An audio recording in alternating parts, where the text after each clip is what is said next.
और अपनी वाणी को समझाने के लिए साहब ने 4 प्रकार का मार्ग अपनाया है। मतलब बात को मार्ग न कहें, उसको व्यक्त करने के लिए 4 ढंग से बताया है। पहला ढंग क्या है? श्रृंगार रस, है ना। दूसरा है रहस्यवाद, तीसरा है उलटवंशी और चौथा है चेतावनी। ये 4 प्रकार से उन्होंने चिताया है। जैसे श्रृंगार रस में क्या है, 4-5 शब्दों का उसमें बार बार रिपीटिशन है, बार बार यूज होगा। जिसमें चोली, चुनरी, सिंदूर, है ना, पिया, बलमुआ, इन शब्दों के माध्यम से जितने पदों की रचना हुई है ये श्रृंगार रस की श्रेणी में आता है। और संदेश उनका एक ही है, कहे कबीर सुनो भाई साधो। दूसरा है चेतावनी। चेतावनी के माध्यम से क्या है कि दूसरे को समझा रहे, चेता रहे हैं कि क्या राइट है और क्या रॉन्ग है।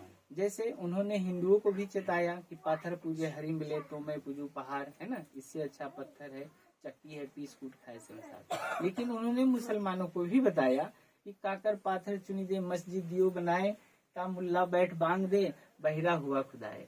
तो ये माध्यम जो है चेतावनी का है। तो ये दूसरी शैली हो गई। पहला श्रृंगार रस शैली हो गया, उद्देश्य एक ही था। और दूसरा जो है चेतावनी है, इसमें भी उद्देश्य एक ही है। वो क्या था? कहीं कबीर सुनो भाई।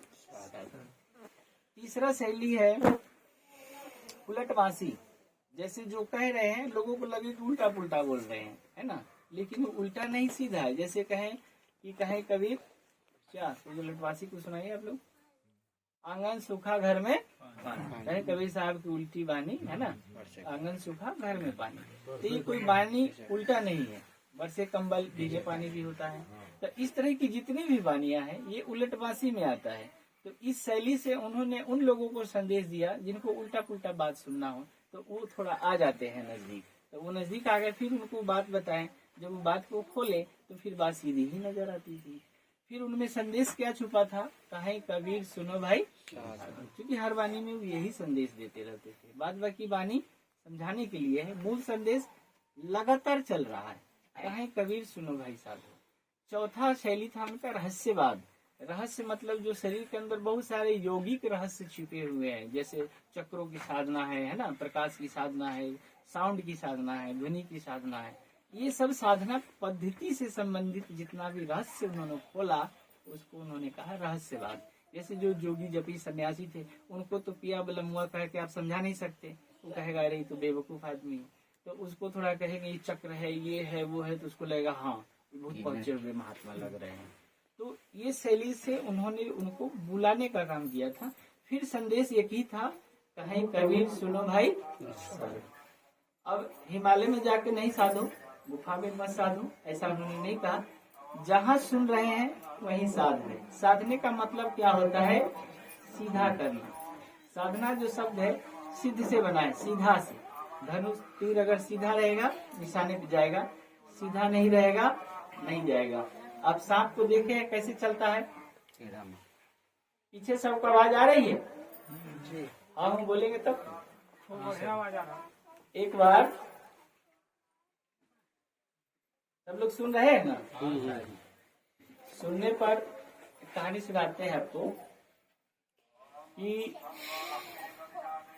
एक क्लास में स्कूल में राम कथा चल रहा था। राम कथा सुना रहे थे मास्टर साहब, टीचर सुना रहे थे, बच्चों को रामायण पढ़ा रहे थे राम कथा के बारे में। तो सरकारी स्कूल में निरीक्षक आता है चेक करने वाला, कैसा स्कूल चल रहा है नहीं चल रहा है। वो आए निरीक्षक महोदय, तो निरीक्षक महोदय ने देखा रामायण चल रहा है, बड़ा खुश हुए, कहे कि चलो तो बहुत अच्छी बात है, रामायण पढ़ाया जा रहा है भक्ति भाव। तो उन्होंने कहा कि एक सवाल कुछ पूछ लेते हैं रामायण से संबंधित बच्चों से। टीचर ने कहा ठीक है। तो निरीक्षक महोदय ने पूछा उनसे कि अच्छा बच्चों बताओ, शिव धनुष किसने तोड़ा? शिव का धनुष किसने तोड़ा? तो एक छोटा सा बच्चा पीछे बेंच पे खड़ा था, बार बार खड़ा होकर कह रहा है सर हमें कुछ कहना है। तो निरीक्षक ने कहा बोलो। तो बेंच पर खड़ा हो गया और वो कह रहा है स्कूल में कुछ भी टूट फूट होता है सर और हमारा ही नाम लगाता है। हम पहले कह रहे हैं शिव का धनुष हमने नहीं तोड़ा। अब निरीक्षक घबराया, कैसा मास्टर पढ़ा रहा है। और मास्टर को देखिए, वो बड़ा सा सोटा ले लिया और दौड़ के लगाया उसके पीछे और कह रहा है सर आप इसको जानते नहीं, ये बहुत उदंड लड़का है, ये जरूर इसी ने तोड़ा हो। अब निरीक्षक सोचा बच्चा ऐसा और मास्टर भी ऐसा। अब निरीक्षक चले गए हेडमास्टर के पास। वहां जाकर वो कह रहे हैं कि हमने कहा शिव धनुष किसने तोड़ा, तो बच्चा कहता हमने नहीं तोड़ा और ये मास्टर कहता इसी ने तोड़ा है। अब आप क्या कहते हैं? निरीक्षक था वो। तो जो प्रिंसिपल था वो कहा कि देखिए बात आगे बढ़ाने की जरूरत नहीं है जी, जब टूट ही गया है तो हम रिपेयरिंग करवा दें। अब निरीक्षक पूछा विद्यार्थी ऐसा, मास्टर ऐसा, ही सही में हेड मास्टर है, इस सही में हेड मास्टर है, सबका हेड है। फिर ही चला गया डायरेक्टर के पास और डायरेक्टर को कहा एक समस्या है, हमने कहा शिव धनुष किसने तोड़ा, बच्चा बोलता हमने नहीं तोड़ा, मास्टर बोलता यही तोड़ा और प्रिंसिपल कहा कि हम रिपेयरिंग करवा देंगे। तो बोले अब आप क्या कहते हैं? तो डायरेक्टर ने कहा कि देखिए स्कूल की प्रतिष्ठा की बात आगे बढ़ाइए मत। अगर रिपेयरिंग करने की बात प्रिंसिपल ने बोल दिया है तो जो खर्चा लगेगा सो हम दे देंगे। व्यवस्था कैसी? कहने वाले कुछ कह रहे हैं, सुनने वाले कुछ सुन रहे हैं, समझने वाले कुछ समझ रहे हैं। इसी तरह का अभी जंजाल चल रहा है। इससे बचना है तो हमें इस कहानी को याद रखना होगा। कथाएं तो चल रही है, प्रवचन चल रहे हैं, बोलने वाले बड़े बड़े मंचों से बोल रहे हैं, माया से दूर रहो, मालूम चला खुद माया में डूबे हुए। कम से कम आप तो हो जाइए श्रीमान, हम पीछे आ जाएंगे। लेकिन वो क्यों आए, यही देखना है।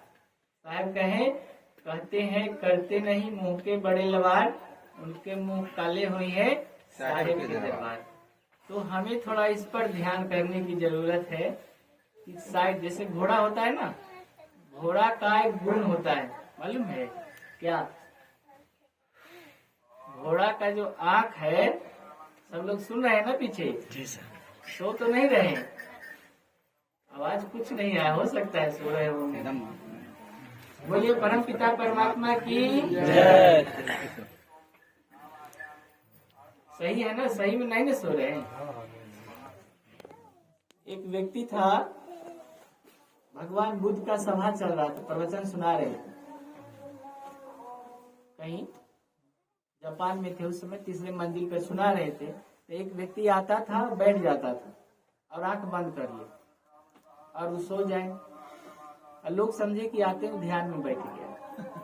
अब कैसे पता चलेगा? बुद्ध जानते थे। तो महात्मा बुद्ध पूछे उसे कि तुम क्या करते? तो बोलता हम आते हैं, एकदम ध्यान में बैठ जाते, आपकी सब बात सुनते रहते। सुनने के लिए जगना जरूरी, लेकिन वो कहा नहीं हम ध्यान में ही सुनते हैं। अच्छा ठीक है, वो तो ठगी कर रहा था। वो आए और सो जाए। एक दिन उससे पूछे, और वो होशियार इतना था कि वो एक कमांड लगाए हुए था दिमाग में, जैसे होता है ना, कुछ भी बोले तो हर एक 2 सेकंड पर बोलता था हाँ हाँ हाँ, ताकि लगे कि जगा हुआ है। सोया हुआ आदमी भी हाँ हाँ करता रहेगा। तो एक दिन पूछे तुम मर गए? तो बोला हाँ। अब सब लोग सुन रहे हैं, अरे मर गया। फिर बोले अच्छा 4 लोग को बुलाया जाए, तुमको अर्थी बनाया जाए? तो बोला हाँ। लकड़ी लाया जाए? तो हाँ। आग लगाया जाए? तो हाँ। सब में हाँ कर रहा है, पकड़ा गया हो। अब कहे कि इसको उठाओ 4 लोग मिलके। अब तो सो रहा था, 4 को टांग लिया उसको। अब वो कह रहा है कहाँ ले जा रहे हो? बोला कि अब तुम्हारा अंतिम संस्कार हो। कहा कि नहीं हम तो जीवित हैं। बोला नहीं चलेगा, क्योंकि सबके सामने तुम बोल चुके हो कि हम मर गए। तो बोला नहीं हम तो नींद में। ऐसे नींद में पीछे हाँ नहीं न कर रहे हैं कोई। बोलिए परम पिता परमात्मा की।